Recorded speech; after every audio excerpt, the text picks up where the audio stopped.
Hi, everyone. Happy weekend for those who are in the weekend already. It is Saturday night here, and I did my first clinic day. So I'm a little bit tired than I expected. Ash and I hang around in the clinic after work on Saturdays because we work together and we order takeout and we were talking too long, hence why I'm late. Apologies. Thank you so much for people who are here. I'm sorry that I cancelled last night. We've been having this ridiculous heat wave and I just felt so tired that I was like, I don't think I should come online tonight. I felt pretty deflated as well as overheated and tired. And I was like, as much as I want to come and talk about emotions and how it's okay to express them, I was like, yesterday I just needed to engage in a little bit of like self-care and reconnect to, I don't know, I don't know if I was reconnecting. I was reconnecting to just like safety and relaxation and yeah, I don't know. Anyway, hello everybody. Hello Kelly. Hi, Josh. I think I saw you in here. And hey, Dom. And hey, Barbara. Thank you so much for joining. And anyone else who's here, welcome back to Daisy Asks. Usually we talk about the Delphi case from an evidence-based lens. Hey, see-through. Today, I'm not going to talk so much about Delphi. I do have some more stuff to talk about Delphi because I always do. I want to go over a few things. I've had some new insights that I won't share just yet because I'm getting to this point where when there's new insights, I want to sit on them for a little bit and mull over them and just think about what's actually going to be the most ethical and effective next step, because some of the things that I'm working on at the moment and looking into are things that are around like really trying to figure out exculpatory evidence. Sorry, no one talk about data for Rick. And I never want to compromise anything that could support Rick by putting things out on YouTube before people who can actually truly look into them in depth have a chance to do that, because I would never ever want to alert the wrong people to things that could help Rick. And that's not being conspiratorial, that's just trying to really make sure that we give Rick the very best chance at his freedom and also the girls the very best chance at true justice. So yeah, sounds a bit like secretive there, but I will absolutely share more in time. And in the meantime, there is more interesting stuff to come. But today, we're going to pivot to psychology more because I realized that after going through another yucky week of cyberbullying, that it was actually really important to talk about this. So we're going to get into that in a minute, but I'm going to say hello to Charles. Hello, Charles, and hi, kittens. And hi, Carla Ann. Some lovely people in here. Thank you so much for joining me. Hey, Anders. Lovely to see you. Goodness, so nice to see everybody. After you receive a character attack as a YouTube creator or in social media in general, then I feel like, I don't know about you guys, but I feel a little bit like, shaky about coming back into the public arena. And when I say the public arena, I know it's a small channel. I'm not suggesting I'm like some celebrity, but it's more the sense of like, you put yourself out there, right, when you go on YouTube. And I know many of us do that. And I'm really proud of everyone who is willing to put themselves out there, and the people who chat, the people who comment on Reddit or an X. Like, we're putting a piece of ourselves out there, and most of us for a really good cause. We're here trying to advocate for justice for two lives lost horrifically, and for a man who has been incarcerated for a crime that he didn't commit. And some of us maybe don't believe both of like all of that, but anyway. And so I think it takes a lot of bravery to put yourself out there, whether it's on YouTube, whether it's in the chat, whether it's on Reddit or other types of social media. Like, most of us are here for a good reason. We're here because we actually care and we want to figure this out so that justice is served. Okay. And so, yeah, I don't even know what points I'm making right now, but I think that I guess I'm just saying we want to create a safe community, and that's all I want to do here is to create a safe community, but also to create a community of accuracy as much as possible too. And so I try to do two things at once on this channel. One is share evidence-based information about the Delphi case and analyze it from a science angle and an evidence angle. And that is, a core part of this. And the second thing I aim to do, and these shouldn't be mutually exclusive, is create a community that is respectful and kind. Two things. You can do both, right? And that's what I've always aimed to do on here. And I think that's what most of you know. And it's why people who believe Rick Allen is guilty continue to come into my chat and be friendly, right? So the majority of people who come in here and believe Rick is guilty are not seen as pariahs. They're not trolls. They're people who are coming in to chat and share ideas, but we actually share them respectfully. And I've been so proud of this channel for that, myself and the people here that come and they engage in such good faith. And I want to thank you guys all again for doing that. And I will not give up on that. However, there is still one thing that's important, and that's seeing the difference between groupthink and being part of a tribe and community. They're not the same thing. So groupthink is more about tribalism, belonging with the group at all costs, and not challenging anyone in the group, or being very cohesive in not necessarily in hopes of actually advocating and uncovering truth, but in a sense of identity. Whereas community is about a shared interest and respect for each other's opinions. And that's what we're trying to create here. I'm not trying to create groupthink. Will I try to convince you of my point of view?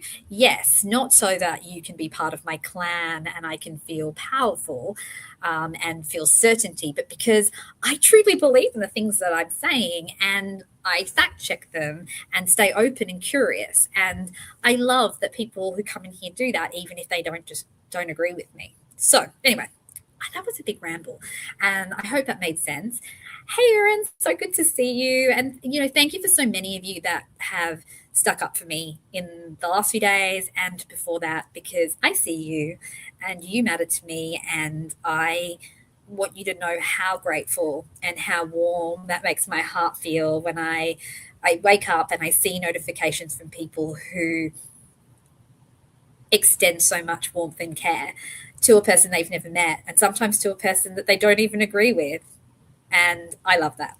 And Charles, yes, you're one of those people. We don't agree on a lot of things in this case, and yet you've never been disrespectful to me. And I hope you feel the same with me.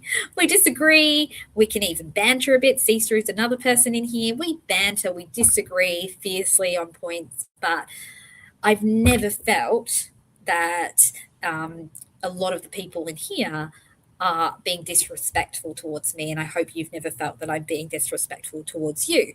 Even when people push my buttons to the absolute maximum degree by calling me names or trying to debunk my work using bogus AI links, I still try not to be disrespectful, but I try to be assertive. And that is all I've tried to do over the last little while. Anyway, today is about justifying my actions in a way that is trying to get approval from people. Today is actually advocating for the highly sensitive people of this world, the highly emotionally intelligent, hyper-empathic people who care about each other. And I think a lot of you guys are in here. And some of those highly empathic, caring people believe Rick is innocent. A lot of us do. But some believe he's guilty. And yet there can still be really good people. Okay? So I'm going to read some stuff that I prepared earlier because I wrote down my thoughts because I wanted to make sure that I didn't ramble like I've just done for 10 minutes.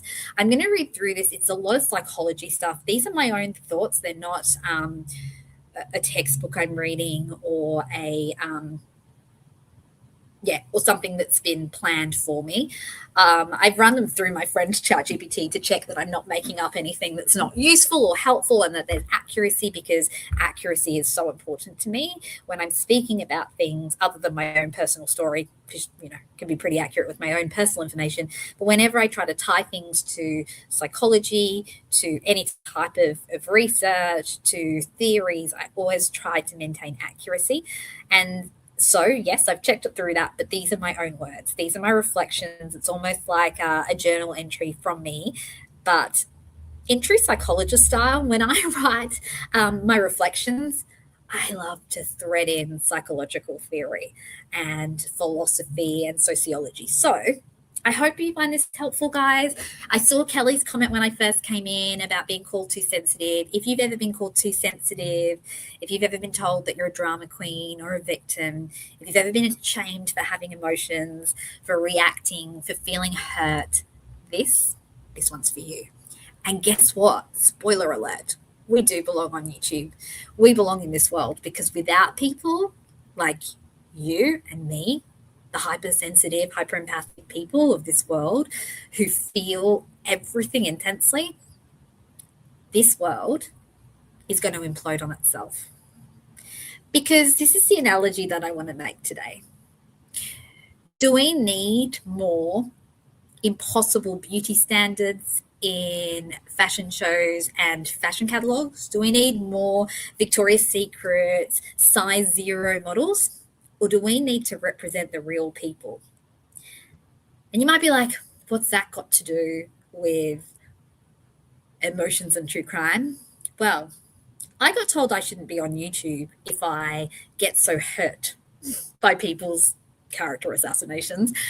And my answer to that is, if I emotionally detach and act cool, like nothing ever affects me, that's doing a disservice to compassion and community.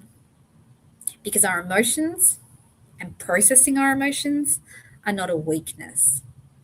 Suppressing my emotions and pretending everything's all good all the time and that they don't bother me would be like making myself a size 0 to get on the catwalk. It's an impossible standard, and it's not healthy. No offense to anyone who's naturally a size 0. I'm sure you could be healthy, just saying. But it's that idea of chasing this impossible standard. And for what reason? Why is that even better? And that's what we're going to talk about. Oh, hey, Fishy. Oh, yeah, I get my usual emoji. That's so cool. I think a lot of you guys are highly sensitive, hyper-empathic people, and that's why we get on so well. So that is my clan. And we, unfortunately, are not a big clan. And unfortunately, fortunately, we're never going to engage in groupthink, because it's the opposite of our philosophy in life. We're all about nuance. We're all about different opinions, and we're all about respect. And so, of course, we're not going to be groupthink, because we're not going to agree on everything, because there is no black and white in this world. Okay, right. I'm going to go off the camera now, and I'm going to read something, because otherwise I will just talk for hours and hours. But thank you to the beautiful people who are in here and who actually want to listen, even though I'm not even talking about Delphi today. I will get back to Delphi. Don't worry. You know I'll never give up on Delphi. I'll be back in a second.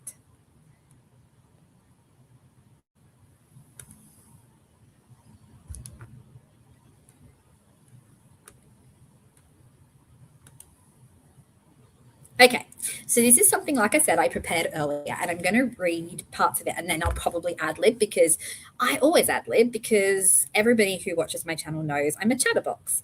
I talk too much. I'm very excitable. I shouldn't say too much, because there is no such thing as too much, but I talk a lot. And I'm going to keep talking a lot today. And so, yeah, watch this space. Okay. Oh, Fishy, in your no feeling stage sometimes. Okay, so here's something before I go into my planned little blog entry that I've got here. Hey, Quietly, thank you so much for coming in. Oh, and you're one of the lovely people in here that makes it safe, so thank you. Actually, I should be putting your comments on the stage, guys, now. There we go, let's do that. So what I was going to say to your comment, Big Fishy, the reason that we shut off from our emotions a lot of the time is because we don't feel safe to have them. So we are encouraged sometimes by society, by our families, by other people, whoever it is, people are constantly encouraging us that in order to be emotionally mature and stable and respected in this society, you need to not have any emotions. It's almost like emotion regulation or being emotionally regulated means being constantly easygoing, not affected, like Teflon. But that's not it. Now, when we express our emotions as well and nobody hears us, nobody cares, this is when we hit a point of despair. And then sometimes we also dissociate because it's the only way to survive with big emotions that nobody's going to sit with and be with. So there's kind of lots of different processes that lead to no feelings. Some people, okay, if we go on the extreme end of the spectrum and we look at our dark tetrad that we've talked about before, there can be a lack of intense feelings just because you don't really have them, shallow affect. But for most of us, we do have intense feelings. It's just that we either learn to block them off because people have told us to, or because we realize that there's no benefit from expressing them and we feel alone. And the only thing we can do then is enter into a freeze space where we feel nothing because that's the most protective way to cope. So that's kind of like typical dissociation. And we all can dissociate to an extent, but it's typically a sign of trauma. And then, yes, there's a temperament aspect too. Some of us are genuinely more sensitive than others. So the statistics about 15 to 20% of the population are highly sensitive people. Highly sensitive generally does correlate with hyperempathy, but not always. We're a small group, but then when you also add in hyperempathy, emotional giftedness, we're basically getting a smaller and smaller percentage of people. And it's not that being highly sensitive or emotionally gifted or hyper empathic is a value statement, like you're better than other people. But it also definitely isn't a weakness. It's a superpower, just like intellectual giftedness is a superpower, just like kinesthetic giftedness is a superpower. And there's room for everybody. Not everybody has to be highly sensitive for the world to operate well. But we definitely need some highly sensitive people in this world to mediate and moderate the effects of people who aren't highly empathic. The whole point of diversity in human beings is that we're not all meant to be the same. That's how we operate, I guess, as a system, is that we all have different aspects and roles and parts of ourselves that show up. That unique part of us is not a bad thing. And again, this is at odds with groupthink and black and white thinking. Oh, hey, Sandy. Nice to see you. Okay, I feel like I'm rambling, guys. I hope I'm not. I hope what I'm saying has some sort of structure to it, but I am tired and it's the end of a therapy day. So apologies if I am rambling. And please feel free to talk in the chat, ask questions, express your own experiences too, because everyone's experiences matter, not just mine. Hey, RC, nice to see you. So I'm going to read this now. So a couple of days ago, as a lot of you know, I shared posts about some unfair comments that were directed at me.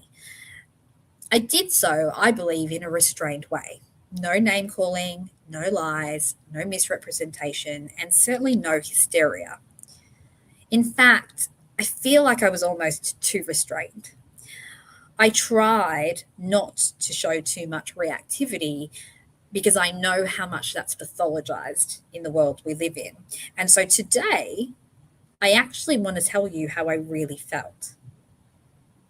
Because when I read those comments, and there were a few of them, and they're not alone in those comments. Everyone knows that I've been subjected to various comments, as have many other people in this community as well. But I've been called brain dead. I've been called a white supremacist. That's always a funny one, given I'm Indian, and have never indicated any type of racist views ever. I have been called lots of things. I'm not going to go over them again. But when I receive those types of comments, I can't shrug them off. I don't feel cool about it. it hurts me, and it hurts me a lot. Like, I'm talking, I can't sleep. I'm checking my phone over and over, seeing, did people say they would liked me? Did people say they didn't like me? What did they say now? Screenshot, show ChatGPT. Am I like this? Read my transcripts, ChatGPT. Am I arrogant? Did I do the wrong thing? Am I being wrong here? Am I not supposed to challenge a digital forensic expert because I'm not a digital forensic expert? Is it wrong? Did I actually say that I doubted my opinion? Did I say that other people were allowed to have their opinion, or was I really aggressive? I already know I'm not. I've listened to my own videos as I say them, and I think so carefully about how I interact, even when I have very strong views. The few times where I get more heated, you'll know. I'm like, sorry guys, I was a bit cranky. I just felt a bit ruffled today. I'm always honest with when defense mechanisms show up, when emotions get stronger. And I knew my transcripts had never said the things or had the tone that they expressed they had, saying that I know better than everybody, that everybody else is wrong, that my opinion is the only opinion, that I never qualify what I say with in my opinion, or I could be wrong. And I was like, I feel like I actually do that more rather than less than the average person, because I second guess myself, because I have scrupulosity OCD. So I have to confess every bad thing I say or do. So like, I'll be like, I'm a nice person, except one time that I was mean to my sister. Like, I'm that sort of person. I tell on myself. You guys will have heard this. And I it's funny because, again, this is what I see in Rick Allen as well. He's the sort of person that like just needs to be accurate, even though he's actually digging himself a hole, even though he's not guilty, but he can't say that he didn't wear the stuff that he could have worn that could be like what Bridge Guy wore. That is a hallmark feature of a highly conscientious, bordering on scrupulous person. And so my logical mind knew, but this is what gaslighting does. It makes you second guess your reality. So if people keep saying to me, you really should be saying, in my opinion, more, and, you really shouldn't be so confident. You really need to make sure that you say, this is just a theory. And I'm like, don't I say that? Am I mishearing myself? So lucky that my YouTube videos are saved and there are transcripts, right? Because I have every single transcript. And I have the multiple times that I can quote myself saying things. I listened to one of them yesterday just because I also wanted to refresh my memory on something. And it was my one about the day after I talked about the 151 Snapchat. And I had said it was a video call. And I had, funnily, in that video, made out that Kai the cat had given me this revelation. And in the video the next day, when I realized it wasn't a video call, it was a video message, and I'd been wrong. I kind of begrudgingly had to admit I was wrong, and I was literally saying that. I was literally saying, oh, I have to admit I'm wrong, but I was kind of making a mockery of myself. And then I said, so this is why you always say that the cat is the one who is responsible for the big ideas, because if they go wrong, you can blame the cat. Like, I was literally making fun of myself. I was parodying myself. It's not the first time either. Like, I make fun of myself all the time, guys. And I don't do it just to manipulate and be funny and be nice. It's like, I find it funny. My imperfections are funny. Some of them aren't. Some of them are like I find shameful. I'm still working on my therapy for that. That's the scrupulosity OCD. But like, I actually own it. I always own when I make a mistake. I don't go out of my way to try to put people down or make people feel bad. And even the time, guys, even the time when somebody literally debunked my theory on their far bigger channel based on a bogus, well, not bogus, based on a quick AI search that produced bogus links, I still didn't name call. But yes, I exposed that those links are bogus and they didn't make sense, and that they shouldn't be used to discredit a theory that was based on so much research. And the worst thing I did that day was just reveal that the person who critiqued me did so based on bogus links. That's bad, apparently. You're not allowed to tell someone they're not allowed to discredit your theory based on bogus links. Isn't that academia? Anyway, that's the worst I did. I remember I outed myself when I had said somebody was just a little boy. Because that's not, you know what, they act like a little boy. But you know what? I was like, that is still immature. I don't need to characterize people in a way that seems mildly demeaning. Anyway, I digress. When I saw those comments and then people pile on, people, when I say people, it's only a few, and they said, that's not venom. They said, that is criticism and you should be able to accept criticism. And they were the person that said, you need to be more humble and not say you know everything. And that made me second guess my transcripts, but my transcripts show that I constantly second guess myself and correct myself. I couldn't sleep. I woke up in the morning full of shame, anxiety, all of my childhood wounds of neurodivergent trauma activated. And I am not embarrassed to say that. Okay? Because I actually think that it is so important to honor whatever emotions come up because that is how we process them. And so today I'm going to share why it's not just okay to share our hurt, our distress, and our pain, but actually vitally important, and offer, I hope, a space for others to feel comfortable to share their own vulnerabilities and receive the compassion that their nervous system deserves. So, if you're interested in psychology, well-being, humanity, compassion, and how it intersects with the true crime space, stay with me because today is not about Delphi, as I said, but it's about the community and many others like it, where shaming, sneering, cruelty, and groupthink are prevailing. And it's time for a change. And I hope this community that I'm very much going to stick with, I hope this community knows that Daisy Asks is a part of that change. So I'm not leaving YouTube and I'm not too weak to handle it. I'm brave, and so are all my highly sensitive people out there. Okay? Kelly, yes, Taylor Swift has always got my back. My goodness. She has a song for so many of the things I experience. I feel like we are soul sisters. I know some people don't like Taylor, and I get it. You're allowed to have your own perspective on that too. But Taylor's songs, like The Man, for example, are just so appropriate right now. Yeah. So I can see people like BZ Mama saying, I don't share anymore because I never get what I need. And this is so sad. And this is exactly what's happening in this world, right? Because people are either shamed for sharing or ignored when they share. And or given, I guess, toxic positivity. And now toxic positivity is usually not aimed at hurting someone. It's the fact that a lot of people feel overwhelmed with somebody else's pain and they just want it to go away. And I get it. So many people rationalize someone else's pain, go, don't worry about them, they're just trolls. It's not personal, or don't worry, you can rise above it. And that's lovely.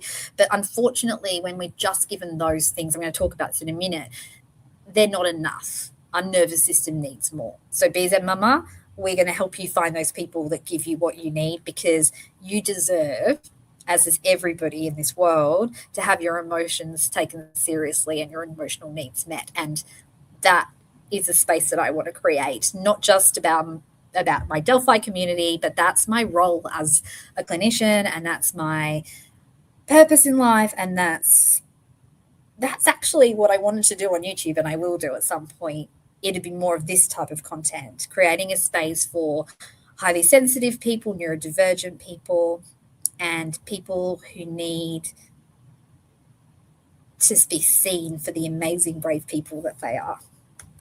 Okay, so let's dive in. So I'm not going to read the comments that I received. I think a lot of you have read them. I've deleted some of them now because you know what? When I put them up, a part of me put them up to show people just how unfairly people treat me, not to play victim, because that's the thing that they always love to accuse you of when you have emotions. but probably to some extent to recruit support from the people who know me and the people who will stand up for me, because sometimes it's hard when you're dealing with that and you feel so alone. You need your people, not your group think people, but your people that really truly know you and see you, to say that's actually not fair and not true. And so many of you did that and are still doing that, and I so appreciate it. But I want to give an extra loud shout out to Adrienne, who I honestly think she is the sweetest, most empathic person. And she never fails to validate and show care, even though she's experienced so much cruelty. And to my beautiful friend Dee, who literally will talk to me at all hours of the day and be up here with me streaming, even though I am intense, and I'm a lot. I don't think it's a bad thing, but it might be a lot for some people, and that's okay. Okay, so just a summary for the people who didn't read the comments. It was things like, I sometimes, oh, no way. This is why people don't like you. You throw out your wild speculations. I didn't realize that evidence-based research was wild speculations, but apparently when it goes against their favorite YouTuber who does use wild speculations, it's considered inaccurate. Okay. I got told that I rub people up the wrong way. I got told that sometimes people wonder if I'm actually a psychologist. Maybe instead they think I'm the patient. Now, I'm not even sure why that's a critique, to be honest, but I know it's meant to be a critique. The thing is, I proudly admit to being both. Because guess what? If we date it back to Freud, and this continues in this era too, psychologists should have their own psychologists at some point at least, because how on earth are we meant to expect our clients to do the work when we haven't? It's kind of like a personal trainer that doesn't exercise. No one couldn't benefit from therapy. Good therapy helps us to not just improve our well-being when we're struggling, but it helps us to achieve the best version of ourselves. And I don't mean that in a way of like being a perfectionistic person. I mean actually reaching your full potential, self-actualizing, you're doing the things that matter to you. Unfortunately, the world doesn't equip us for that. Society actually often detracts us from well-being. And so as a result of that, some of us need to go to therapy to undo the harm of society. So, I'm not sure why people think it's a good comment to make about whether someone's a psychologist versus a patient. It's almost like you're saying a psychologist is better than a patient, which is absurd to me. So it's already something that feels like a mental health slur. Secondly, it's an attempt to remove credibility from me, say that I'm falsifying who I am. Now, anybody who listens to my channel, I believe, and is psychologically minded will probably almost instantly see that I'm a psychologist, because I'm a psychology nerd. And so I quote things from psychological theories and therapy techniques all the time, because the neurodivergent person in me has a very strong hyper-focus / special interests. One of them is Delphi and true crime. One of them is psychology. And then there are others, but we don't need to get into all of them today. But I actually think it's abundantly clear that I'm a psychologist. But even if I weren't, then I'm just someone who just loves psychology and reads lots of psychology literature for fun. Either way, okay. But I actually am not someone who likes to misrepresent myself. So anyway, so that's what I said. I said I wasn't going to defend the position, but you know what? I think it's okay too. I'm just processing this out loud. The other thing that was said was that I think that that they thought they were kind of mocking my name. So on Reddit, my name is Daisy Boo. Now, anyone who watches my channel and has taken time to get to know me knows that Daisy Boo, and actually not anyone, because I know some people have come in late, so you may not have heard this story before, but I did put a story up just this week now because of this. And Daisy Boo was a beautiful rescue pup. She was the runt of the litter that I rescued in 2013. So she was this tiny little dog. She was, like I said, the runt of the litter of a whole litter of puppies and a mum that was found in a small town on the street. And she was rescued, and I saw her on the internet, and I'd just gone through a breakup, and I wanted to buy my own place and have my own puppy. And I looked her up, and I drove, was it 6 hours? 4 or 6 hours in 46-degree heat to pick this little girl up. And she vomited and spewed and diarrheaed all the way home. We have a funny picture of little Daisy Boo at Macca's, I was going to say, that's what we call it in Australia, McDonald's, drinking Sprite to get her fluids back up. And Daisy Boo was my soul sister. She's the puppy that you see at the beginning of every video. And in 2022, she passed away of an inoperable brain tumor. And I was devastated. She didn't get to live out her whole life, and she was my little soul sister. And just after she died, a month later, I was diagnosed with breast cancer.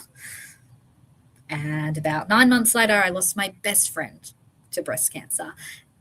And just a few months after that, I lost my second soul sister, my beautiful cat Delilah, to an accident that I blamed myself for.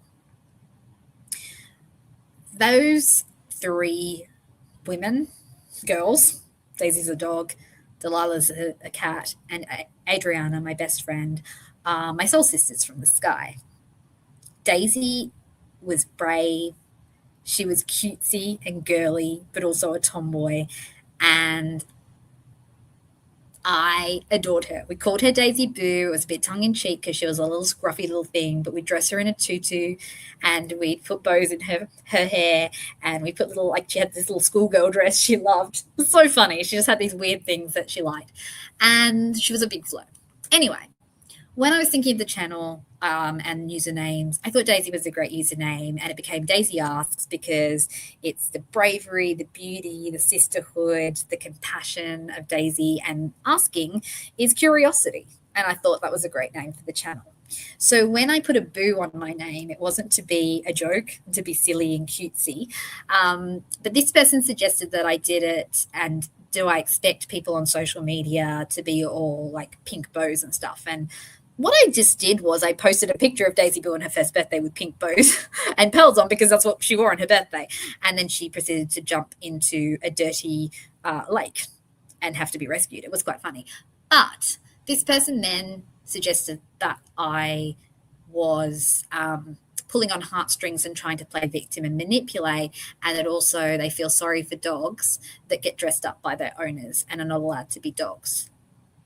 Maybe this person's a dog psychologist. I'm not sure, because I'm not sure how you determined that the dog didn't like wearing the pearls and the bows, because Daisy definitely didn't object. In fact, that little schoolgirl dress she had, she loved it. I'm pretty sure most of us wouldn't criticize someone for putting bows on their dog. You're not hurting the dog. You're not doing it, and a dog's like trying to get it off every second. It was an act of love. Anyway. Thank you, guys. I know I don't have to justify, but it's nice to give context and to just speak it through. And just so you guys understand. So when the second person said this isn't venom, this is constructive criticism, I really felt like it wasn't. That's not constructive criticism. Saying that I was doing this as some intellectual game for status when a man is incarcerated and 2 girls have died, I was like, but like, anyone who ever watches my channel knows that I literally pour my heart out trying to speak for those 2 beautiful girls, and not speak for them, but speak about them and give them the dignity they deserve, to explain their trauma reaction, to talk about how brave and clever Libby was, to say that they deserve true justice. And when it comes to Rick, I try to humanize him, to help people understand that he's the opposite of the monster they portray him to be based on actual psychological research, right? Like, anyone who hears me speak about Rick will hear that. I'm just going to plug my computer in 1 sec.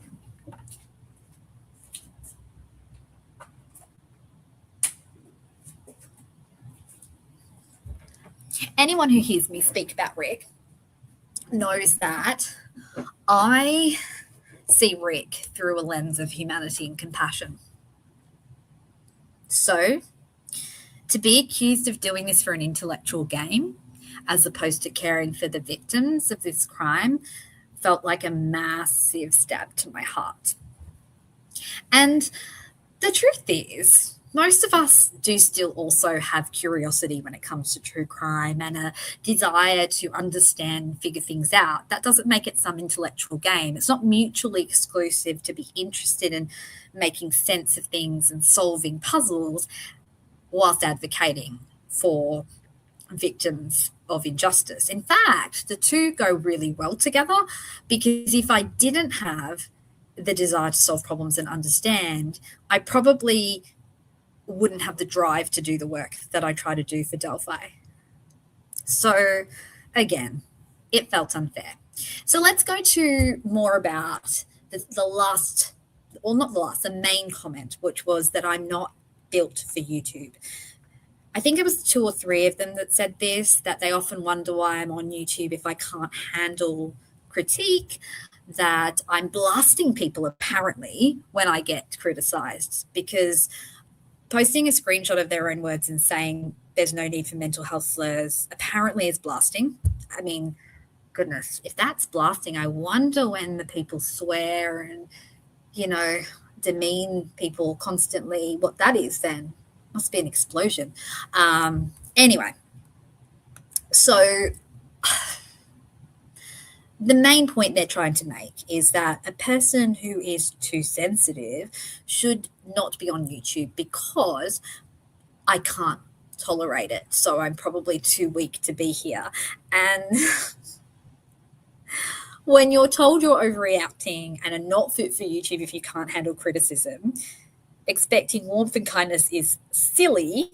And all of the other things they said, it can make you second guess your reality, because this is peak gaslighting. And it is a mockery of emotional regulation and emotional health. Okay, so let's get into more psychoeducation now. Let's worry less about what they said about me. I made it personal. I'm not going to apologize for that, because I think sometimes speaking your truth allows other people to speak their truth too. We know that the detractors will say I'm playing victim, that I'm making it all about me, that I'm pulling on heartstrings. And if I am, that's okay. That's empathy and compassion, and feeling compassion for others isn't a bad thing. And it also helps us to go, well, if I feel compassion for Amy because she feels like that, then I'm allowed to feel that myself too. And you are, guys. No one can ever come to me feeling upset or sad about something in their life and expect me to say, get over it. Don't be so weak. Maybe you're not cut out for it, because I won't say that. I won't.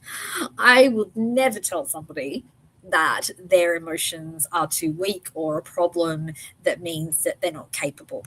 Okay, so let's start with the first part of my little manifesto, or I don't even know, manifesto is not the right word. Anyway, it doesn't matter. The emotions are weak trope. So, emotional reactions are painted like a character flaw and a weakness, kind of like nobody ever paid attention to the wonderful Brené Brown. And honestly, if you haven't heard Brené Brown stuff, it's time to start listening to her, guys. She does TED Talks. She's on YouTube. She has written books. Brené Brown, guys, research her if you don't know her. I think a lot of people probably do already know her, because Brené Brown is all about the power of vulnerability. So the idea is I should be able to rise above it, forget it, let it go, cop it, as if that's what mature and stable people do. But is it? It's a resounding no from me. How is it mature and emotionally stable to suppress emotional responses? Because emotional pain isn't a weakness or a character flaw, it's your nervous system's messaging platform. It tells you if you're safe, if you're unsafe, if you belong, if you're accepted. It signals the status of our emotional needs, kind of like the physical signals we get from our bodies when we need something practical, like hunger, for example. You get hunger pangs, you get the growling tummy. We don't go, oh, you're so weak, you feel hungry. We go, you feel hungry, you need some food. So when somebody feels hurt, it doesn't mean they're weak. It means that one of their emotional needs is not being met. It means that they feel unsafe in their nervous system. And that is not something to be ignored, just like hunger isn't to be ignored, right? It's instinctual to feel emotions. And to be honest, those who do not experience any emotional reaction are the ones that we need to put more attention into. And I don't say this as a statement of pity, but life is rich, meaningful, intense, and without emotion, your world is flattened, your relationships are disconnected, you're disconnected from yourself, and your relationship with yourself and others is built on unsteady frameworks. You'll never get peak satisfaction from life. And I think all of us are familiar with Maslow's hierarchy of needs. And what if you're not, actually, I should put it on the screen. You know what? Let's put Maslow. I haven't looked at this for a while, but let's pop it on the screen. I think, again, probably most of you guys know Maslow, but in the interest of clarity, let's do this. Okay. Oh, here we go. Let's go. So Maslow's hierarchy of needs. Oh, goodness, I'm just going to click on that. So basically what Maslow was talking about with his hierarchy of needs. Is it not showing on the screen? Is it showing, guys? There we go. Share this tab instead. There we go. That's better. Okay. So what Maslow's hierarchy of needs is it's basically talking about the human needs, right? So write down, hey, Carol, nice to see you. Physiological needs. So clearly air, water, food, shelter, sleep, clothing, reproduction. If we don't have these needs met, we die. They're our survival needs. And as we move up this hierarchy, we tick the one below, we can move up the hierarchy, right? And at the top of the hierarchy is what we call, oh goodness, sorry guys, it's not a good website to be on because it's not very easy for me to get into the screen. Here we go. Self-actualization. That is becoming the most that one can be. And it's not perfectionistic, but it's about like peak satisfaction in your own life, like really reaching the goals that you personally have for yourself in order to live the fullest life, right? And so in order to get there, though, we need all these other needs. Oh, I keep scrolling too far, guys. It's not this website's fault. It's just, oh, here we go. Why didn't I do that earlier? There we go. In order to get to this, we have to tick these boxes. Now, these ones are obvious. No one would deny our physiological needs, but somehow these ones here seem to get ignored a lot of the time. And a lot of these are our emotional needs, right? There are needs for people to care for us, to feel belonging, a need for recognition, a need for respect. Our emotional needs are as vital as our physical or physiological needs. And so if somebody says that you need to suppress your emotions, essentially what that means is suppress your emotional needs, which means you suppress your capacity to ever reach self-actualization. That's kind of sad, isn't it, right? And then we have the other people who have no emotion at all, and they fit in our dark tetrad stuff that we've talked about in relation to Delphi. And unfortunately, some internet trolls, and I'm not suggesting the people here that we're talking about who were nasty to me fit in this category, but a lot of internet trolling behavior are people that fit into some of those dark tetrad traits, things like narcissism, Machiavellianism, sadism, psychopathy. Now, again, I'm not trying to be dramatic here and say that everybody who dislikes me or critiques me is a sadist. They're not. Some maybe, but a lot of the time that's not why people bully or smear or critique other people and attack them. A lot of the time that it comes more from their own kind of emotional dysregulation, and we can get to that later. But emotions, guys, they're vital. As a psychologist, my job isn't to stop people having emotions. It's not to help people get over emotions. It's to help people accept, allow, and sit with difficult emotions so that they can care for themselves, meet their needs, and process those emotions. And in order to process emotions, we have to sit with them. So emotions are soul's way of speaking. It's connection, love, kinship, not just threat. And it helps us survive practically, or they help us survive practically, but also relationally. Emotions are communication mechanisms. They help us to stay safe, to connect, and to build meaning. So saying we should have less emotion on YouTube, that emotional people are not cut out for social media, is like saying what I said before: we can't have normal figured women in ad campaigns. We need to stick to impossible beauty standards. Absurd? Yeah, pretty absurd. And the way things are going, sometimes you feel like that is exactly what society is promoting, this impossible standard where they're expecting you to not be human. What's the point in that? We're human for a reason. And it's the loss of our humanity that causes problems, not leaning into it. And so people will say, well, you can't just go around, being all emotionally dysregulated. And what I'm talking about isn't emotional dysregulation. However, if you do feel emotionally dysregulated, you should be allowed to share that and receive support. But what I actually am suggesting that we do here is we express our emotions in a clear way and calmly if we can. We're not engaging in any reactive behavior, but we are allowing our emotions to speak. And that's exactly what I try to do. So I don't post a screenshot and say, this person is such a nasty bleep, bleep, bleep. I don't say, what would you know? You're an idiot or something like that. Like, there's just not things in my vocabulary to say. Probably the last time I said anything like that would have been when I fought with my sister as a kid or something. But generally speaking, I just don't talk to people like that. And I would think that most people in my chat right now don't talk to people like that either, right? I've never actually heard us talk like this in the chat anyway, right?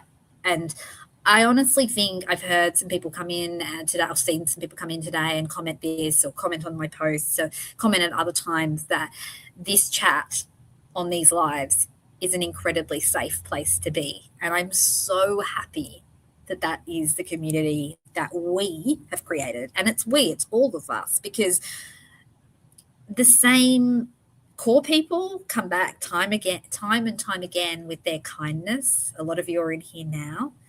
And it attracts more and more people of that nature, but it also encourages other people to soften, because when you show compassion to people, guess what? They soften and they treat you with more compassion too. Kind of learnt that when I worked in the jail setting. When you show up and speak to someone who's had trauma and a difficult life with compassion, then it helps them to feel safe and treat you with compassion too. Same with all humans, with all mammals, to be honest. So speaking our truth and story, modeling emotional acceptance, observing and challenging patterns that are harmful is about basically restoring a sense of justice. And isn't that what advocacy is supposed to be about? This community is about advocating for two beautiful girls whose lives were taken horrifically, and for a man that a lot of us believe has been wrongfully convicted. If we're advocates, isn't the whole purpose compassion? And so advocacy should never involve nasty, cruel comments about other people. Sure, we can all have a little bit of snark towards Holman and McClelland. We all do that. To be honest, though, I still try not to dehumanize them. I don't know them. I don't agree with their actions, but I don't know these people. And I don't know every aspect of who they are. I try to critique the actions, not the person. Now, I'm not pure and perfect. And so, yes, I have had snarky moments, and everybody is allowed to have that. We are human. But advocacy is not being nasty towards people who disagree with you, or even worse, being nasty to people who agree with you, but you just don't like them because they're not part of your in group. It's just like ludicrous, right? How is that compassion and hyper empathy? Because I don't even like being nasty to people who are my worst enemies. I mean, I have nasty thoughts. We all do. I'm not pure. But I don't actually get a lot of pleasure out of being nasty to people. So the next thing I wanted to mention is the kind of common reaction that a lot of people have to another person's emotions. And that is when they say, just be rational. To logic your way through emotional experiences is helpful with caveats. And using it as the mainstay or intellectualizing our emotions, so to speak, is flattening our emotions and the whole concept of emotion regulation. Because if logic were enough, most people would never struggle with emotional pain. We could just think clearly and remember the facts. And cognitive therapy is often flattened into this. People who don't truly understand cognitive therapy or CBT, they think, well, it's just all about factual analysis of your thoughts. But actually, it's not. That's just the tip of the iceberg. Our thoughts are a part of our emotions, but they're not the whole. The reality is we can't just logic our way through things. It's a step, but it's not sufficient. And it's not to be used as the first step. So what should we do when we're faced with intense emotions, ours or others? The first thing, validate. Validate people. Encourage expression. Be curious. Allow emotions. Accept emotions. Allowing and supporting emotional expression is not just nice, it's fundamental, and it must always come before logic.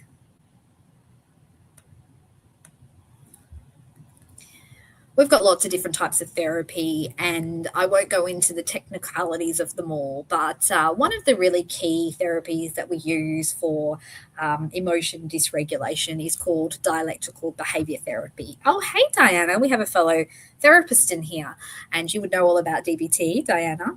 And so DBT is an amazing therapy that is all about supporting people with exactly the sort of stuff that we're talking about now.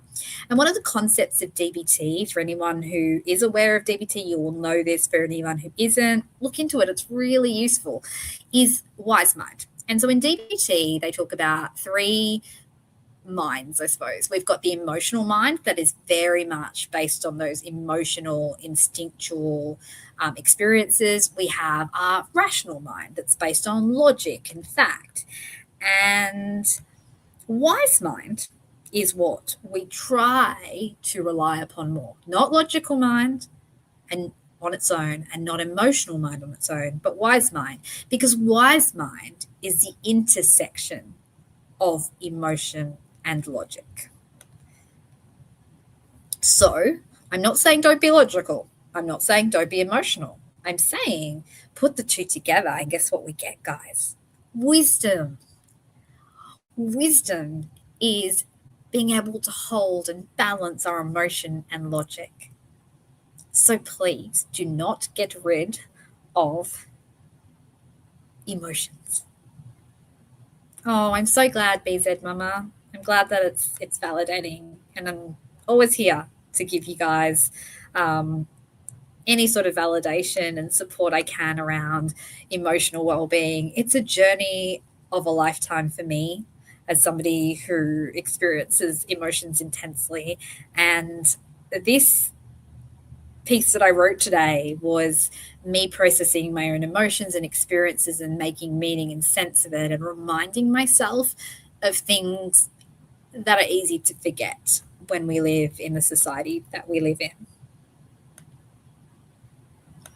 So, to me, if we just rely on logic, it's missing the nervous system cues. And the nervous system is not just the logical mind.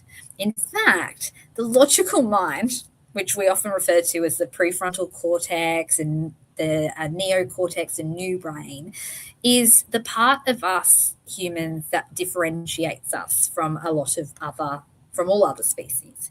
What basically happens is that we rely upon it so much that it bypasses the important emotional processes. And whilst it allows us to be technologically advanced and keep creating more and more in this world and thinking that we're better than the animals that don't have such a large prefrontal cortex, what actually has happened is that human beings are the only species who commit suicide. Human beings drive ourselves nuts, overthinking things. We shame ourselves. We live in fear of imaginary threats. We harm each other for, I don't even know sometimes. We just harm each other because everything becomes more personal and more complex because this brain creates loops and problems for us. Now, I'm not advocating for us to get rid of our prefrontal cortex. I'm just advocating for us to not let it be the only part of our nervous system that gets to be put on a pedestal. Because guess what? The deeper, primitive parts of our nervous system, they do their job too.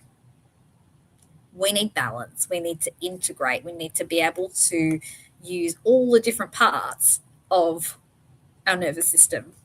And psychology is really moving more into this now, where we're really heading into recognizing that managing our emotions in life isn't just from our top down, our brain down to our body, but also from our body up. Most people have heard me talk about this book before. A lot of people have heard about it. The Body Keeps Score. We know that the nervous system is not just our brain. Oh, the gut loves to get involved, BZ Mama, for sure. So logic is great. It helps us integrate things and it helps us observe and talk like I'm doing now about this stuff. But if we don't allow emotions and the experiential components of those emotions and we just focus on logic and thinking, we get stuck. Okay. Going to go through a little bit more of this because I do feel like, it's like a psychology lecture right now, but I hope that this is still useful. Okay, so sometimes people use logic because it's just kind of what we're taught. And yes, the logical brain wants to take over a lot of the time, but also society teaches us that logic apparently is more important than emotion. Wrong, by the way. Like we said, wisdom is the combination, the balance of logic and emotion. But some people do it in a more negative, destructive way, and they weaponize logic. They use logic to silence people, to invalidate people, to tell people that they're crazy for having emotions. And I think when we see some of the bullying that occurs, welcome back, Charles. Some of those people aren't using logic because they think they're helping. Some people are using logic to try and make the other person feel crazy. Because most of us know the logic. It's nothing to do with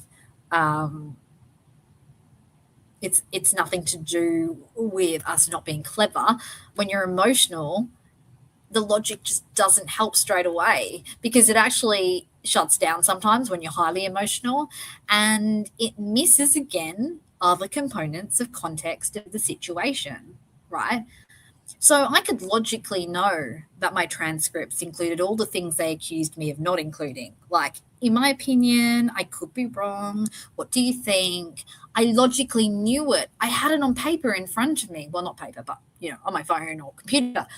And yet, emotionally, I still felt shame, right? Because my emotional reaction wasn't just to one or two comments. It was to this literal smear campaign. It was to all the people before who've misunderstood me or treated me as though I'm annoying or wrong because I'm different to them. And we'll talk a little bit about why people might target someone like me in a bit. But what I'm saying here is that someone telling me, well, they're just trolls, don't worry about them, could be a kind thing to say, but it just didn't hit the mark, right? I needed my child who's little to say, Mummy, you don't deserve that. Mummy, I'm sorry that people are mean to you. Mummy, if you feel sad, you can tell me. A hug, a cuddle, a willingness to notice and acknowledge that I was in pain. Now, I don't expect my children to do that. I can't help having a highly empathic child that he does that. And if a child can do that, then I think us grown adults have a lot to, what's the word? I think we should be able to do it too, right? Emotional dysregulation is not the same as emotional expression, for a start, as well. Even if you are emotionally dysregulated, it's fine. It's welcome here. You're probably dysregulated for a reason, but I don't think we should be confusing emotional expression as well with emotion dysregulation, because when you express, I was hurt because you said something rude, that is not being emotionally dysregulated. That's being authentic to your experience. So just wanted to mention that too. And emotional suppression is not emotion regulation. So when people say things like, oh, I don't let things bother me, or, oh, I just ignore it. I'm just cool and chill all the time, and I never need to argue. That's actually not necessarily emotionally healthy. And I'm not saying it's always unhealthy. Sometimes we can just be easygoing and let it go. But if you constantly disconnect from your emotions, you're suppressing your emotions. And when you suppress your emotions and you don't learn from them and get your needs met, guess what you do? Well, you end up being sometimes the bully. Not everybody, but a lot of the people who I believe get nasty with me, I believe it's because they haven't had their emotional needs met. And I don't say that from a position of pity or superiority, because guess what? Sometimes I haven't had my emotional needs met either. It's not about saying that somebody who is emotionally dysregulated or hasn't got their needs met is bad or a problem. It's saying, though, that if you don't tend to those emotional needs, or at least acknowledge them and acknowledge the things that you're struggling with, like I'm trying to do now, then you will continue to potentially perpetuate harm on others. This is shadow work 101. You need to acknowledge your shadow. Why do I feel so angry with that person? Why do I feel the need to bring her down? Why do I feel the need to criticize her name? Why do I feel the need to bring her down a peg or two? And if that reason is emotional, there's nothing wrong with that, but acknowledge it, because then you can process it. And if that reason is because I'm truly being arrogant, you've read my transcripts, you've listened to my videos, and you're 100% sure that I have said, these experts are idiots, I'm better, I'm right, everybody's wrong, I don't care about your opinion, this is the ultimate truth. I am God. If I'm saying that in my transcripts, then please tell me I'm a narcissist. Please tell me I'm arrogant, rude, that I'm fake, that I'm any of those other things. Carry on. Say it. But if you read or listen to my work and you hear all the things you say that I don't do, that I am doing those things, then take a step back and ask yourself, why am I so upset with this woman on the other side of the world who's trying to advocate for the same person as me most of the time? Because I think what you'll notice is it's because whatever it is that I say threatens your worldview, threatens your groupthink status, or maybe it reveals some insecurity. And I'm saying this without judging you because you know what? When I see a really attractive woman, does a part of me feel envy? 100%. I'm like, oh, well, she's probably only pretty because she had plastic surgery. That's my shadow. But you know what? Because I notice that shadow, I don't say it to her. I don't go to her Instagram and say, oh, you're just fake. Oh, yuck, how much plastic surgery have you had? Because I don't feel like I need to do that because it's my stuff. It's my envy that is making me react to that person in that way. And we all have envy. Envy is literally an emotion that has a purpose, as every other emotion does. Envy suggests that we feel there are things in our life that we wish we had, or we want to strive more for, or we don't feel validated for who we are.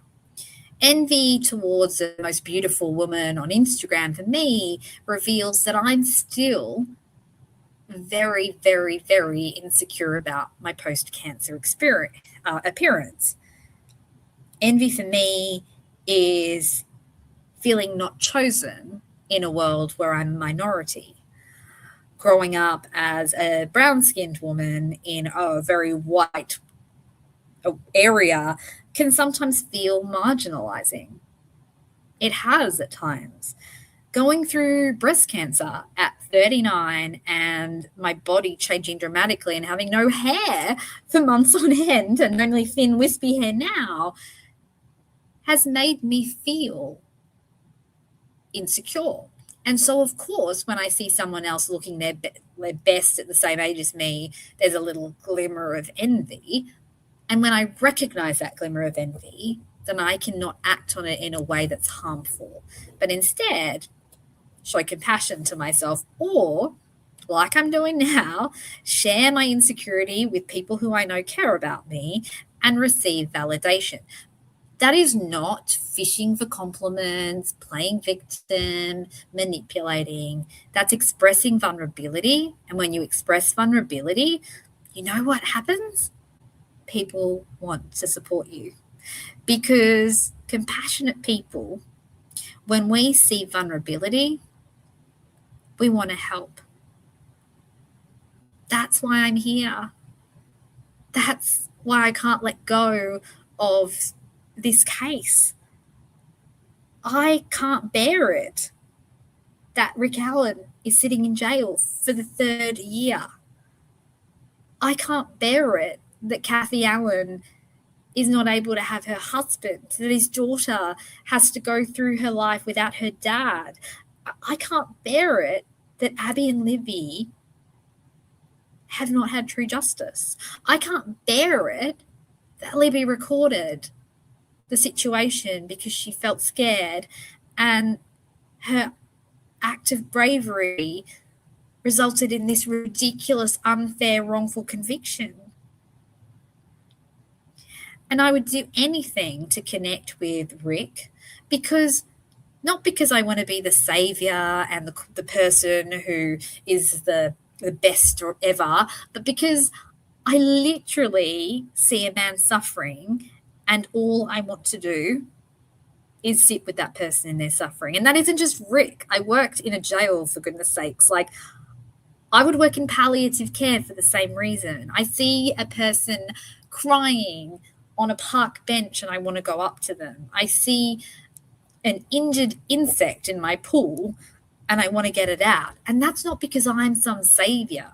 It's because I allow myself to lean into my natural empathy. And we all have that capacity for compassion and empathy, but we get closed off from it when we get stuck in society's need to be part of a group, black and white and right or wrong, perfect, to be have status, to be competitive. When those things happen, they get in the way of our natural compassion. Hey, Critter Mama, nice to see you. So I guess I'm trying to think if there's anything else I want to say. I've talked for a long time, guys. I don't even know what I'm talking about anymore. I guess all I'm saying is, you know what? If you show vulnerability, then that actually helps all of us to care for each other. Charles doesn't have empathy for bugs. That's okay, Charles. You don't have to have empathy for everything. I mean, look, at the end of the day, you know, it's not about being the most perfect human being ever, to be about being the person who's kind and perfect all the time, because that is not an actual possible way to be. Just like it's impossible to be perfectly beautiful in every possible way, the whole point of humanity is that we are also flawed, right? Because I'm flawed. I've just told you. I get so jealous when I see a woman who looks prettier than me. I get jealous when I see somebody else getting more validation than me. I get angry when someone, even if they are a really nice person, I like them, when I feel like they let me down. I get sometimes disproportionately angry. I don't act on it, but I feel like spiteful. I'm like, I don't like that person. And then the next day, I'm like, I overreacted. Sometimes when I'm tired, I yell at my kids, and it's not even their fault. I eat way too much junk food because I struggle with impulse control. I like to be right because it's fun being right. I like to solve problems. I like to be clever. Maybe partly because of the dopamine hit, being ADHD, but maybe also partly because of my own invalidation wounds, because I've spent a lot of my life feeling misunderstood and feeling, what's the word? What do they call it when people like underestimated? There you go. And so, yes, I can be petty. I can overstate things. I can be overly confident. I can be overly excitable to some people. And I have to say as well, though, that the overexcitability is my essence. You may find it grating or annoying because it's not normal, but who said normal is right? If you find me grating or annoying, look within you and think about what it is that you find annoying. And if it's just a different preference, that's fine. There's so many different Delphi channels. There are channels that are completely different to mine. In fact, most of the Delphi channels are completely different to mine. I don't actually know another Delphi channel where I'd be like, oh, that's so similar to me. It really isn't, right? I know I've seen some people's videos where they deep dive into stuff that I deep dive into. And so, yeah, okay, there's some similarities there. But this is different. And I've always said it's different.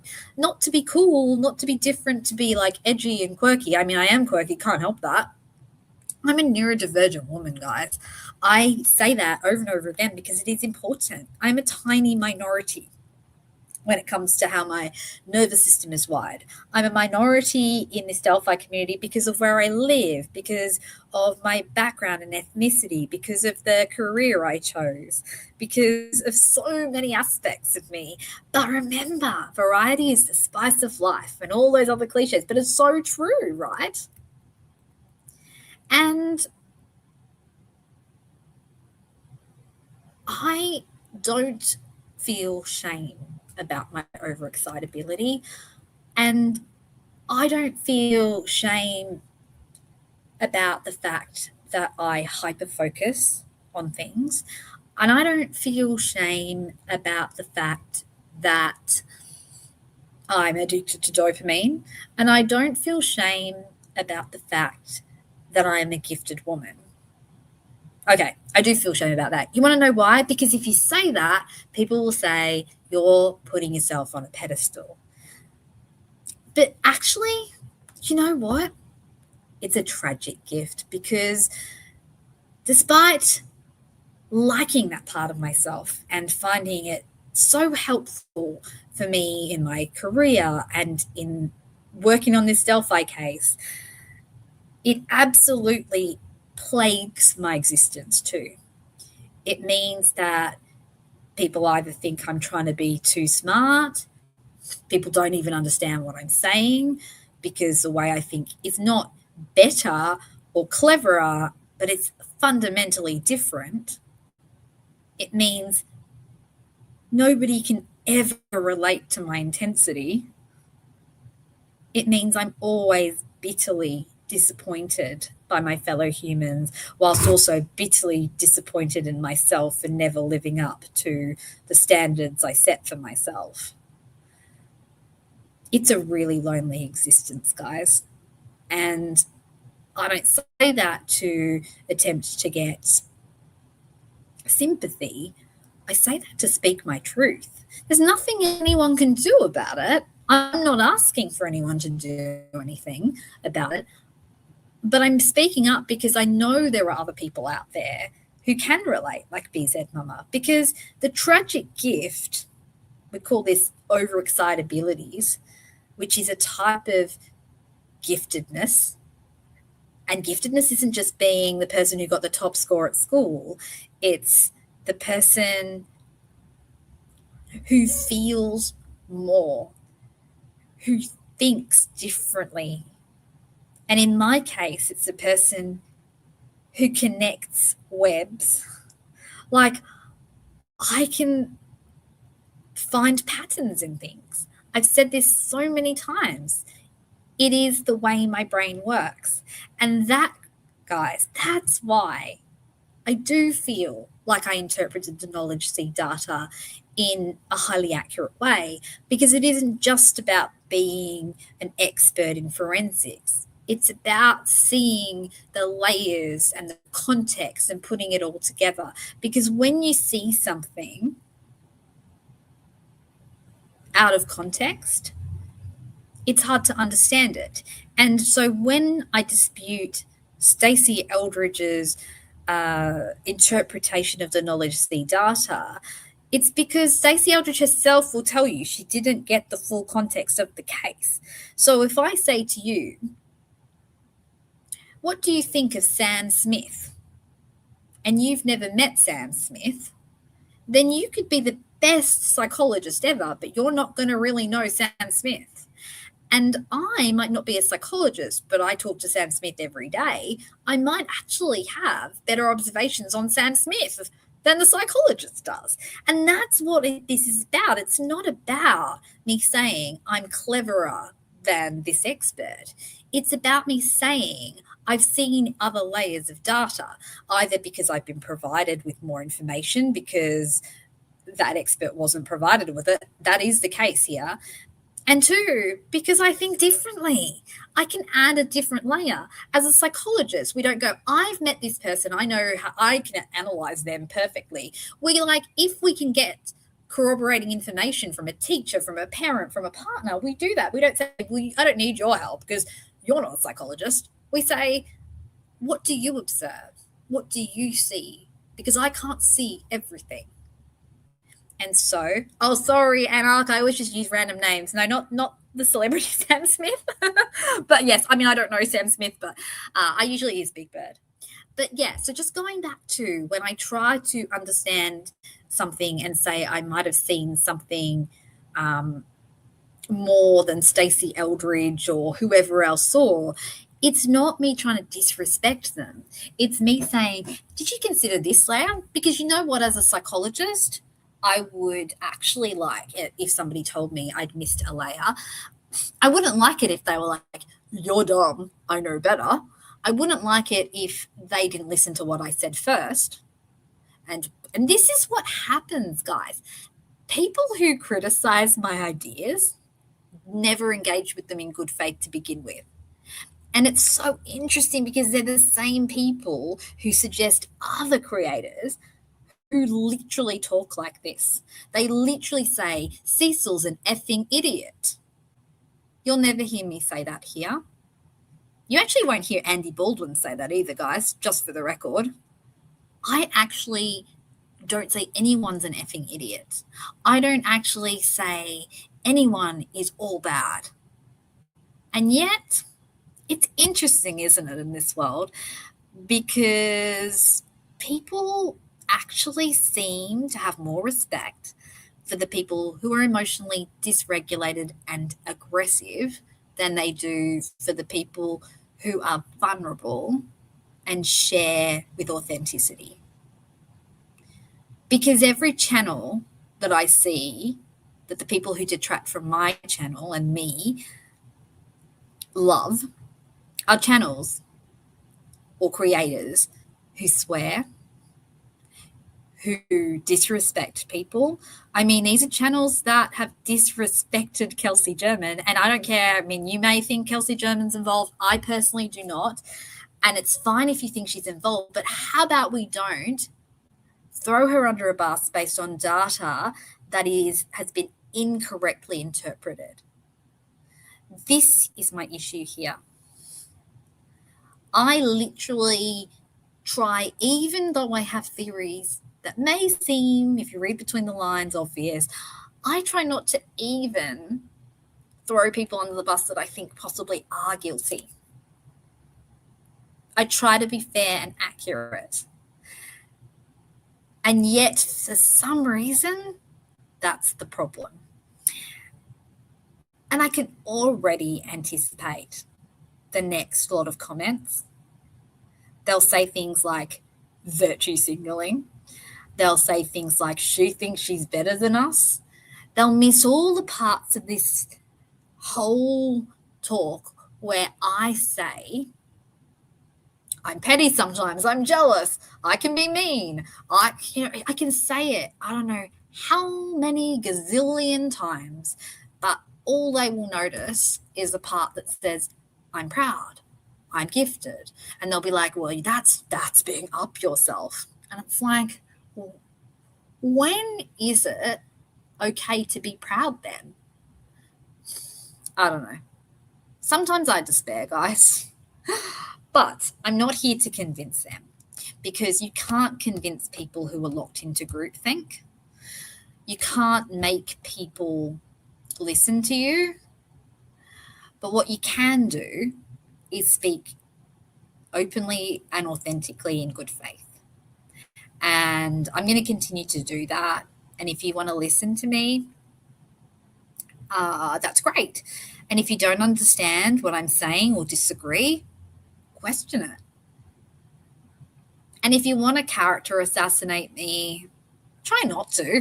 But if you're going to keep doing it, I mean, I suggest you step back and think why you feel the need to assassinate my character rather than engage with my thoughts. You can tell me my cold shock theory is wrong. I mean, try and use some evidence. But how about you just don't say nasty things about who I am? And if you feel the urge to, maybe just examine your shadow. And if you can't do that and you're still going to say the nasty things, then I'm still going to say it hurts me, and I'm still going to allow myself to seek support from people in my community that do care about me. And I'm not going to say that's playing victim, because it's being vulnerable. And I'm proud of being vulnerable, because vulnerability is strength. In the words of Brené Brown, vulnerability is powerful and strong. It's not a problem.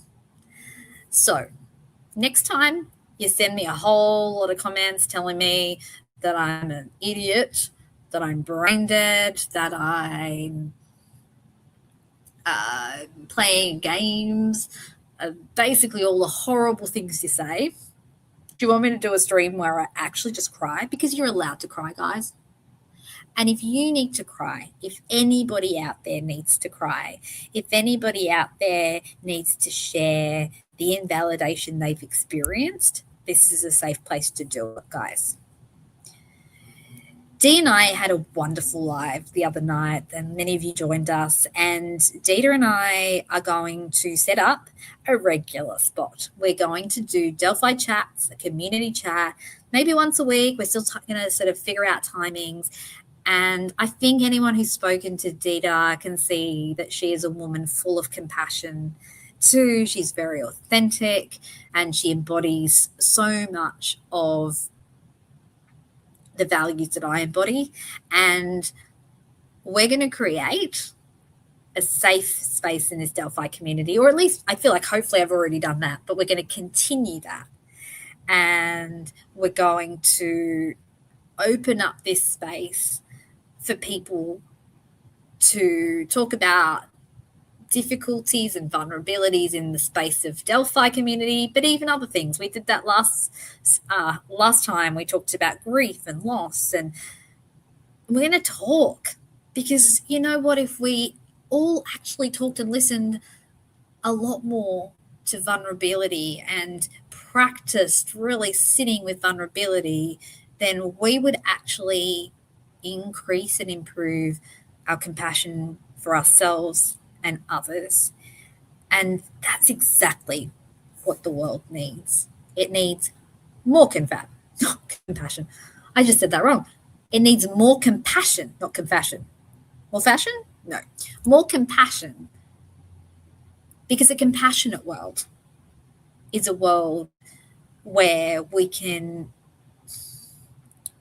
feel free to be the best we can be. And without vulnerability and emotion, there is no compassion, because compassion is all about sitting with vulnerability and emotion and distress. Now, I can see lots of comments, and I'm sorry that I ignored most of them. I could see some stuff, and I will go over it properly. Sometimes if I read the comments, I become even more rambly, and I was already rambling enough. I know that I have a lot of neurodivergent people in my chat, and I know that that is such a wonderful thing, because without having a community, neurodivergent people feel incredibly isolated. My mission in life, it's become clearer and clearer to me, particularly over the last year, has been advocating for neurodivergent people. I spent a lot of my life not knowing I was neurodivergent and struggling with shame and trauma that comes with that. And I want to help us all heal. And I want to make sure and totally ensure that the next generation and future generations, I keep messing up my words, guys, of neurodivergent people don't have to suffer the trauma in silence. I'm raising neurodivergent kids, and I never want my beautiful, hyper-empathic, gifted ADHD son and my sensitive, gifted, intense son and my beautiful, gifted niece to ever feel the despair that I felt multiple times that was enacted again after that flurry of horrible comments the other day. Just think to yourself, do you want to be responsible for why a person you've never even met on the other side of the world can't sleep? Do you want to be responsible for pushing and twisting the knife on someone's shame wound? Do you want to be responsible for, in some cases, because we know cyberbullying does this, pushing a person to the edge? And even as I say that, my scrupulosity and empathy perks up, because it says to me, the people who hurt me are hurting too. And I'm sorry if I hurt you back. Because sometimes it's hard. How do I hold a line between standing up for myself and calling people out for things that are unfair and shaming people who clearly already feel a high degree of distress? And so I think what I want to try and do moving forward is not put screenshots of what people say, because it's not about shaming them. Yes, that's their own words. That's what they said. They put it in a public space. But you know what? I'm not trying to encourage everybody to dislike that person. Instead, I'll do what I did today, which is share the words that hurt me and speak my truth and offer reasons why it's unfair critique. But as I process all of this with you guys, I think naming them, even though it's what they've said, unless it's absolutely abhorrent, is probably best to just stop doing. Not because it's nasty or bad, but because when I really think about it, if you feel so much venom that you need to attack me, that tells me that there's something going on in your life. And I don't want to be responsible for anyone's pain. So, message for everybody is none of us are evil. We're all hurting. And I see that hurt. It doesn't excuse harm. It helps me understand it. But please, please, if anything, think about some of the things I said today. I thought about it as I talked to you. I always include you guys in my process. And that's why I have these long ranting lives, because I understand when our shadow gets in the way, and I understand why people make mistakes. And shaming people for making mistakes doesn't usually help. Holding them accountable, though, is important. In terms of my content moving forward about psychology, I'm so happy to do more like stuff like this. I had like lots of other little bits and pieces. Like I collected a whole lot of stuff together. I was going to talk a little bit about a little bit more about bullying, how to respond to bullying, where bullying has come from, like why groupthink has sort of taken over. Adrienne is going to hopefully come on live with me next week. I'm trying to get that wonderful lady on here with me to talk about this issue, because Adrienne has suffered brutal bullying, completely unjustified character assassination, and I'd love to have her amazing presence on my channel to talk about it as well.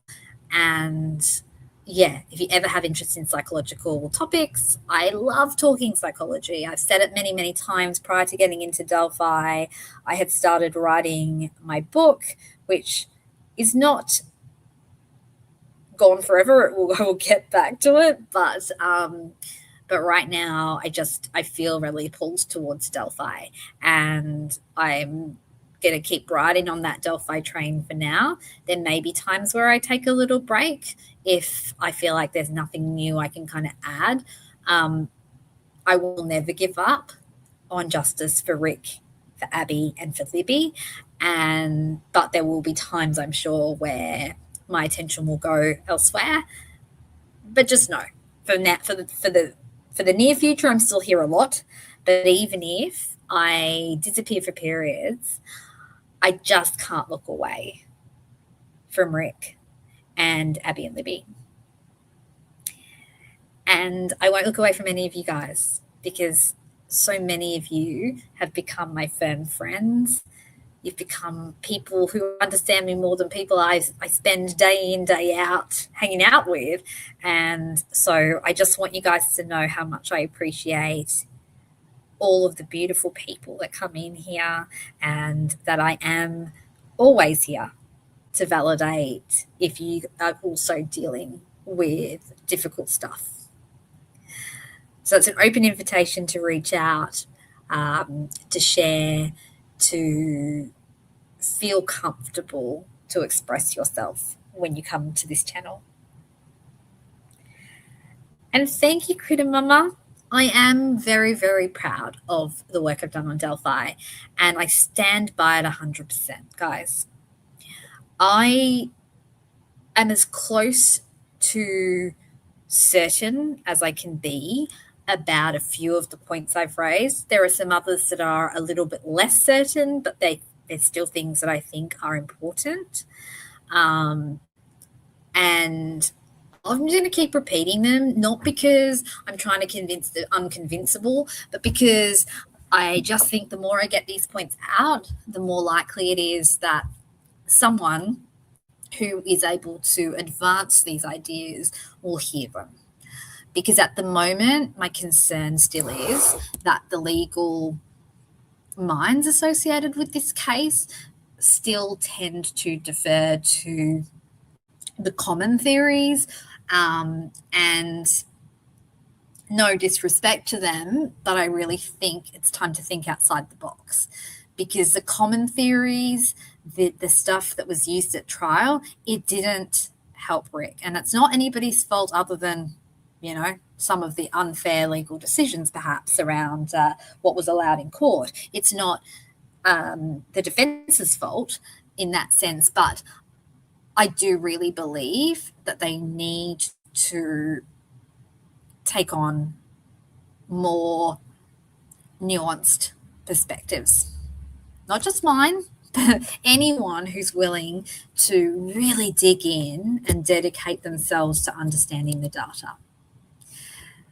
And so I stick by my claims of the cold shock theory and the audio output route change not being headphones.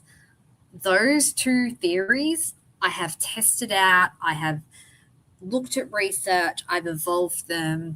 I've asked multiple AI platforms to review them and even presented them as though they're silly ideas to AI. And AI has not agreed with me that they're silly ideas, but said that they actually match the data. So I stick by those ones, guys. And I don't think it's arrogant to do so, because sticking by a theory that is based on facts and research and that stands the test of multiple AI platforms and logic is important, and it isn't arrogance. When it comes to the NELOs and cell tower and geofencing, I think there's something there. I don't know. I would definitely not say I'm certain. There's a lot I still don't know, and we also don't know what's actually accessible now at this point in time. But yeah, I'm not so sure. I 100% stand by the forensic unicorn idea that Rick Allen's profile is not at all in line with what the crime scene and the crime tells us about the offender.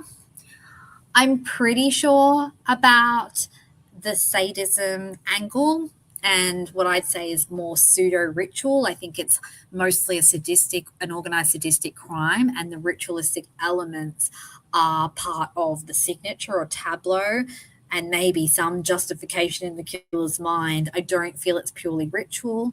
I stand by the sticks as braces to hold the bodies in the tarot positions. I stick by the fact that I do not think that the family are involved. I do not think that it's Kagan Klein who was the offender of this crime. I stick by the fact that the girls are scared in the Bridge Guy video. I stick by the fact that Abby and Libby were brave girls and deserve to be honoured. I think we all do. And I stick by the fact that Rich Dallin is a person that could not commit a crime like this, and that he's innocent, and this is a wrongful conviction. and we can't give up on him. Okay, guys, that's enough from me. It's nearly midnight. I'm hoping it's cooled down outside. It was like 42 degrees outside today. I haven't left the clinic all day because it was a big work day, but I'm going to go and brave the heat now. I think it's too late to get an ice cream on the way home. I was going to get a Nutella Storm. I told you my favorite, but I think it might be too late. I'm going to see. Maybe I'll go to McDonald's and get myself a chocolate sundae or something. And I may come back and talk tomorrow, but I really have a lot of admin work to do. I have a day without my boys, but I've really got lots of work to do. But this week, I'm really hoping that I'll have a few of my co-hosts on.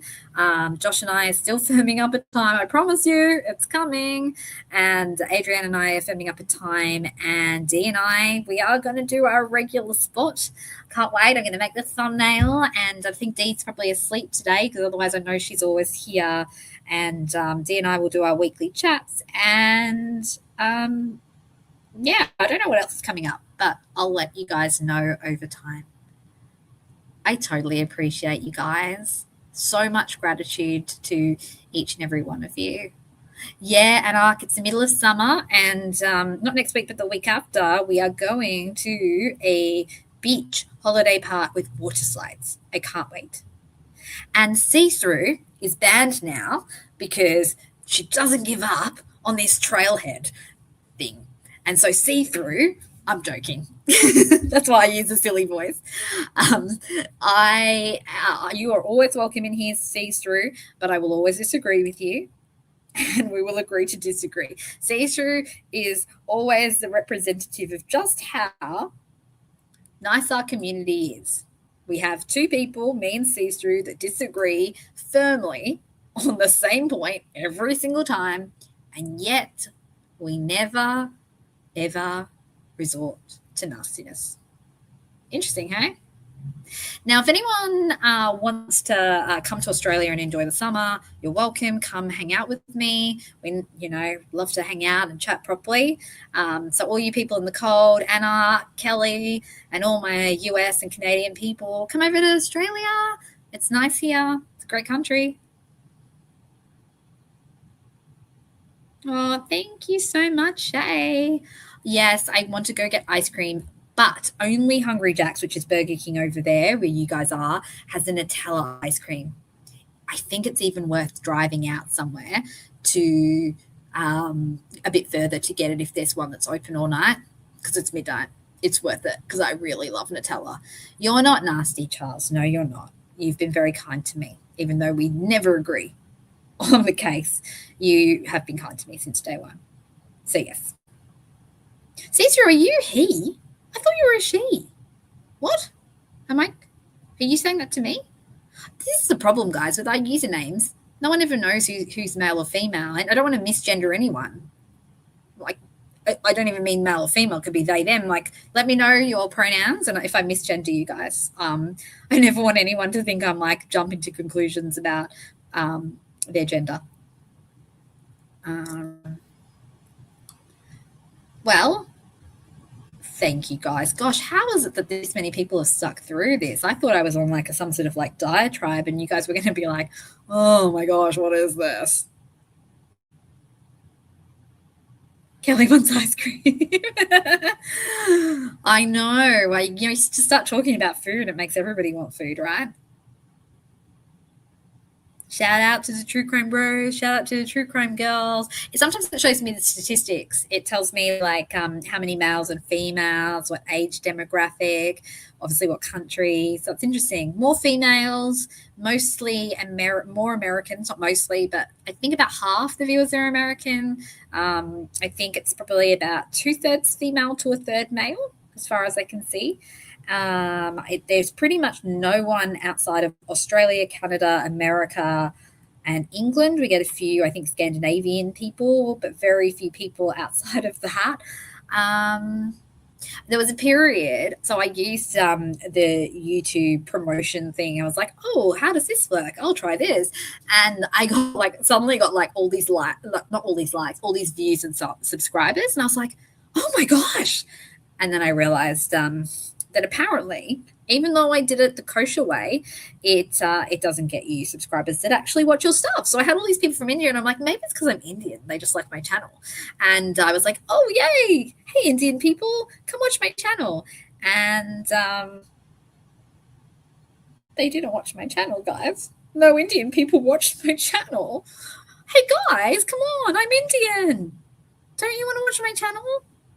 Anyway, I thought maybe they were like so proud. Look, this Indian woman, she's got a great YouTube channel on Delphi with like, a few hundred subscribers. She's doing so well. But no, apparently Indian people aren't that proud of me. But my kids are.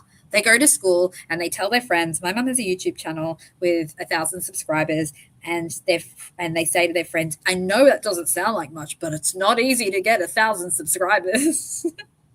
I love my little fan club. He sees through. Well, that explains it then. I'm being sexist. Only joking. That's so weird. Why did I not know that? So funny. Well, Critter Mama, you accept diversity, but I'm a white supremacist, according to some people. Oh, Anna, me and my true crime crush. Yes, Chris DeCoste. DeCoste. Maybe it's DeCoste. Look up Chris DeCoste, guys. He's such a handsome, smart man. Anyway, he actually liked one of my photos on Instagram because we're both cancer survivors. I'm like, that's my claim to fame. Yes, I will move to Florida to marry a handsome lawyer. So if anyone wants to set us up. Oh, Charles, you're in Florida, aren't you? Are you in Florida? I feel like you are. Anyway, that's embarrassing, guys. It's okay. I know Chris DeCoste, or no one who knows him, is never going to watch my channel, so I don't really need to worry that I just like, I have a schoolgirl crush on a guy that I watched in on a trial on Law and Crime Network.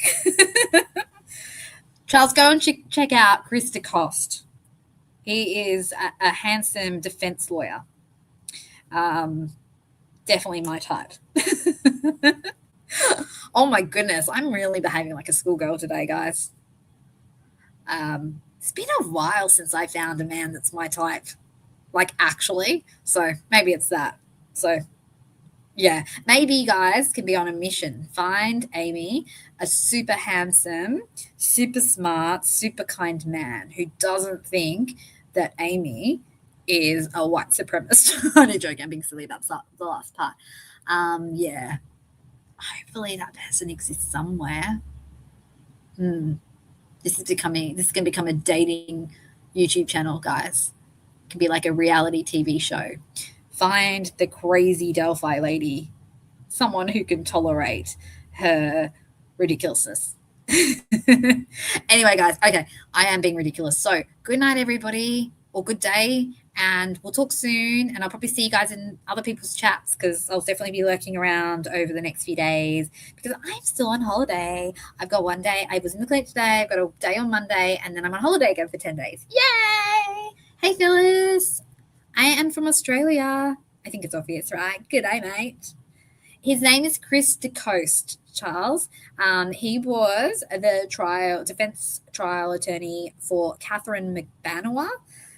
So it was Chris DeCoste and it's Tara Kawas. I think they're a really good defense team, to be honest.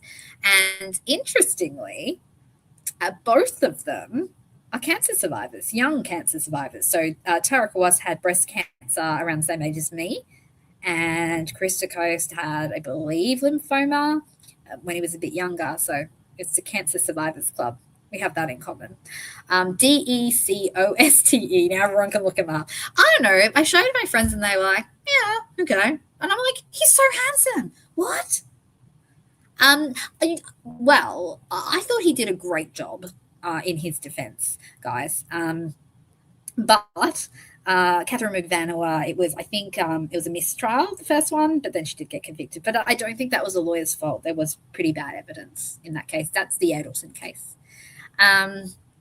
Lovely to see you all. Thanks for your support. We'll see you all very soon. Bye.